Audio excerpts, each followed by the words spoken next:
Hello everyone, সকলকে স্বাগত জানাচ্ছি আমার চ্যানেলে এবং একটি নতুন ভ্লগে। আশা করছি তোমরা সকলে খুব ভালো আছো।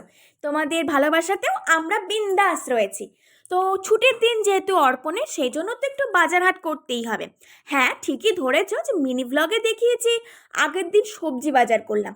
তাহলে আমরা দুজনের জন্য আবার কি বাজার করব। আরে ভাই, মাছ বা মাংস কিছু তো একটা কিনতে হবে। এখনও ঠিক করিনি কি কিনবো। সোজা বাজারে যাব, বাজারে গিয়ে যেটা ভালো পাবো সেটা কিনবো। এই দেখো, কথা বলতে বলতে আমরা কিন্তু বাজারে চলে এসেছি। আর এই বাজারটা আমার খুব ভালো লাগে, খুব খুব খুব ভালো লাগে। আমাদের অ্যাপার্টমেন্ট থেকে এই বাজার খুবই কাছে, হাঁটা পথ। আর এত পরিষ্কার পরিচ্ছন্ন, এত সুন্দর বাজার আমি আগে যেখানে ছিলাম সেখানে পাইনি। তাই আমার বাজারে যেতে একদম ইচ্ছা করতো না। ওখানে অর্পণ জোর করে নিয়ে যেত, আর এইখানে আমাকে একবার বললে আমি রাস্তা রাস্তায় চলে যাই। এত পরিষ্কার পরিচ্ছন্ন থাকে। আর একবার বাজারে আসলে তোমাদের যা যা দরকার সমস্ত কিছু পেয়ে যাবে এক নিমেষে। তো চলো এখন দেখা যাক অর্পণ কি কেনে, মাছ না মাংস। হঠাৎ করে আমরা দাঁড়িয়ে পড়লাম একটা জ্যান্ত মাছের দোকানে। তবে আমরা ছোট মাছ কিনেছি, ছোট্ট একটা রুই মাছ কিনেছি, যেটা ওজন ওই 450 মতো এরকম হয়েছে। এবার তোমরা জিজ্ঞাসা করতেই পারো যে ছোট মাছ কেন। আসলে কি বলতো, আমাদের এই শরীরের পক্ষে বড় মাছ খাওয়াটা তো খুব ভালো নয়। অনেকে লোভে পড়ে খায়। হ্যাঁ, খেতে খুব ভালো হয়, টেস্ট হয়, কিন্তু আমাদের শরীরের জন্য ক্ষতিকর। তার জন্যই কিন্তু আমি একদম এসব খাই না। যাদের হাই প্রেশার রয়েছে, কোলেস্ট্রল রয়েছে, তারা কিন্তু এই ধরনের বড় মাছ একটু অ্যাভয়েড করো। ছোট মাছ খেয়েও দেখবে শরীর খুব ভালো থাকে এবং শরীরের পক্ষে সেটা ভালোই হয়। এই দেখো, এখন ওনারা সুন্দর করে পরিষ্কার পরিচ্ছন্ন করে মাছটাকে কেটে কুটে আমাদের হাতে তুলে দেবে। আর এখানে 450 এরকম মাছের দাম নিয়েছিল 120 টাকা মতো।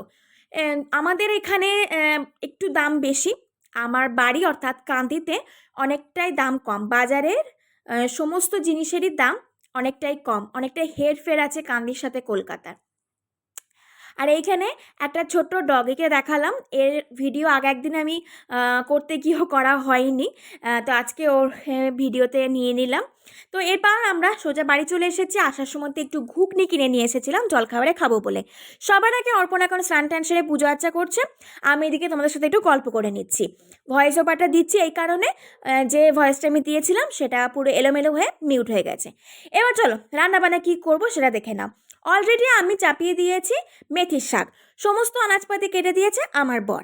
উনি আমাকে হেল্প করতে ভীষণ ভালোবাসেন, আর আমিও ওনার রান্না খেতে ভীষণ ভালোবাসি।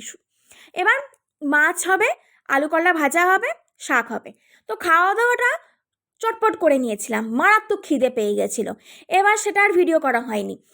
সোজা চলে এসেছি পান তৈরি করতে, আমার বাবার কাছ থেকে শেখা। আর আমার বাবার হাতের পান খেয়ে আমার বরের নেশা হয়ে গেছে। আমার তো ছোট থেকেই নেশা। আমার যখন সেইভাবে দাঁত বেরোয়নি, তো আমার ঠাকুমারও দাঁত ছিল না, হামাল দিস্তাতে পান থেতো করে আমার জিভে একটু করে ঠেকিয়ে দিত। বলতে পারো সেই থেকে আমার পান খাওয়া শুরু। তারপরে কিভাবে পান সাজতে হয় সেটা আমি বাবার কাছ থেকে শিখেছি। আর এখন দেখো, কাঁচা সরঞ্জাম নিয়ে বাড়িতে হাজির হয়ে গিয়েছি। আমার বড় কিন্তু পান খেতে ভীষণ ভালোবাসে।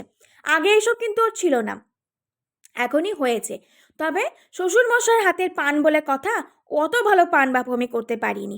অত যত্ন করে কাজ আমি পারি না। আমার বাবা যা পারে আমি একদমই তা পারি না। তো কি আর করা যাবে, আমার বর বলল যা পারো তাই দাও। এখন তো আর শ্বশুরমশাইকে আমি পাচ্ছি না। যখন শ্বশুরমশাই আসবেন বা আমি যাব, তখন না হয় ওরকম ভালো যত্ন সহকারে পান করে দেবেন, আমি খাবো। আর আমি যেমন পারলাম তেমনই আমার বরকে দিলাম, কি আর করা যায়। দেখো কীরকমভাবে আমি একদম টালমাটাল করে একটা কোনো রকমের দায় সারা করে পানটাকে সেঁজে দিলাম। এবার অর্পণ খেয়ে নিল, আমিও খেয়ে নিলাম। তারপর এটা জম্পেশ ঘুম দিয়ে সন্ধেবেলা রেডি সেডি হয়ে বেরিয়ে পড়লাম একটু ঘুরতে যাব বলে। হঠাৎ দেখছি একটা জায়গায় কোনো অনুষ্ঠান হচ্ছে। দেখো কি সুন্দর লাইটিং করা আছে, কি হচ্ছে ভাই, এখন তো কোনো পুজো আচ্চা আর না। তো আমরা এইভাবে, এই যেমনভাবে লাইট আছে না, আমরা সেই পথ ধরে এগোতে শুরু করলাম। প্রথমে তো ফুচকা খেতে হবে, তারপরে চা খাবো, তারপরে কোথায় কি হচ্ছে সেইটা সন্ধান লাগাবো, তারপরে সেখানে ঘুরতে যাব। মানে বুঝতে পারছো আমাদের কত প্ল্যান প্রোগ্রাম রয়েছে। আমরা এইসব ভেবেই কিন্তু বেরিয়ে পড়েছি। আর ফুচকা খাওয়া আমার মাস্ট। আর এই দাদুর কাছে ফুচকা তো আমার খেতেই হবে, না হলে আমার পেটের ভাত হজম হয় না বলতে পারো। আর এই দাদুর ফুচকাটা না জম্পেশ বানায়, কিন্তু আজকে একদম ভালো বানায়নি, আমার একটুও ভালো লাগেনি। যাই হোক, মোটামুটি আমরা দুজনে মিলে ফুচকা টুচকা খেয়ে নিলাম। এসে দেখছি একটা প্রোগ্রাম চলছে। প্রোগ্রাম মানে একটা ঠাকুর পুজো হচ্ছে এবং সাথে কিছু ঠাকুরের গান হচ্ছে। এটা মা দুর্গারই একটা রূপ, আই থিঙ্ক জয় মাতাজি এরকম কিছু বলছে। তারপরে চা খেয়ে বাড়ি চলে এলাম। এরপরে চাটা খেয়ে বাড়ি চলে এলাম। দেখা হচ্ছে নেক্সট ব্লগে, বাই।